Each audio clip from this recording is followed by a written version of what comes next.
بە بڕوای چاودێران و مامۆستایانی زانکۆ و هاوڵاتیان بۆ تێپەڕاندنی قەیرانەکانی ئێستای هەرێمی کوردستان کۆدەنگی نیشتیمانی و ڕێخستنەوەی نێوماڵی کورد لە هەموو کاتەکانی تر پێویسترا. سیاسیەکانی ئێمە هێندە گرفتیانەوە بوو باڵانسی سراع لەگەڵ لایەنەکانی ناوخوای سفرکەنەوە هێندە تەرکیزیان لەسەر دەرەوە نەبوو.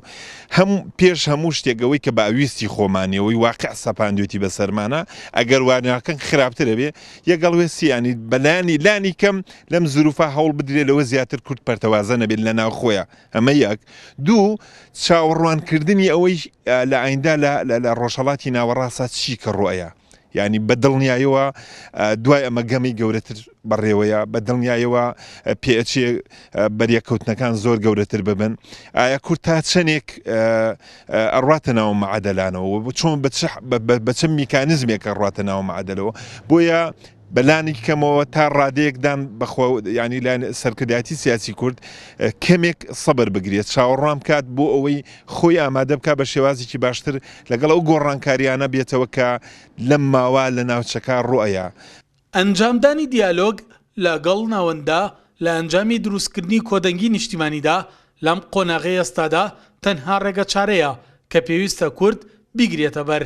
پێویستە هەمومان حیزبە سیاسیەکانی کوردستان بەبێ جیاوازی هەوڵی یەکخستنی ماڵی کوردی بدەن، هەوڵی یەکریزی بدەن، هەموو بەرژەوەندە تایبەتی و حیزبی و سیاسیەکانی خۆیان بەلاو بنێن، بیر لەوە بکەنەوە کە ئەوەی هەیە ئەمە هەیە جارێکتی ڕێکی بخەنەوە ئامادە بنەوە ئەگە سبەینی هەلەکەمان هاتەوە بەردەست بتوانین بە پێی پێویست بقۆزینەوە و جارێکی تر ئاخی بۆ نەخۆینەوە ڕووداوێکی تر لەو شێوەی کە لە ماوەی ڕابردووە ڕوویدا بەسەرمانانەیەتەوە.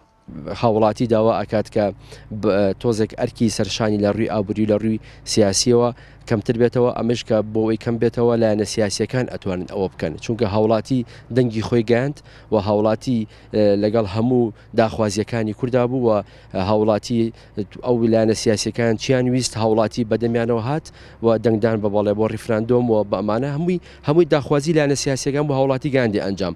ئەوەی کە ئێستا لەسەر ئەوانە یەکریزی نیشتیمانیە بگەڕێنەوە بۆ ئەوەی کە لەسەر مێزی گفتوگۆ بەرامبەر بە یەکدا بنیشن، دوای ئەوە لەگەڵ ناوەندا دەست بە گفتوگۆیکی جدی بکەن بەوەی کە بەرژەوەندی حیزبەکانی خۆیان وەلاوە بنێن بیر لە بەرژەوەندی گشتی هاوڵاتی بکەنەوە.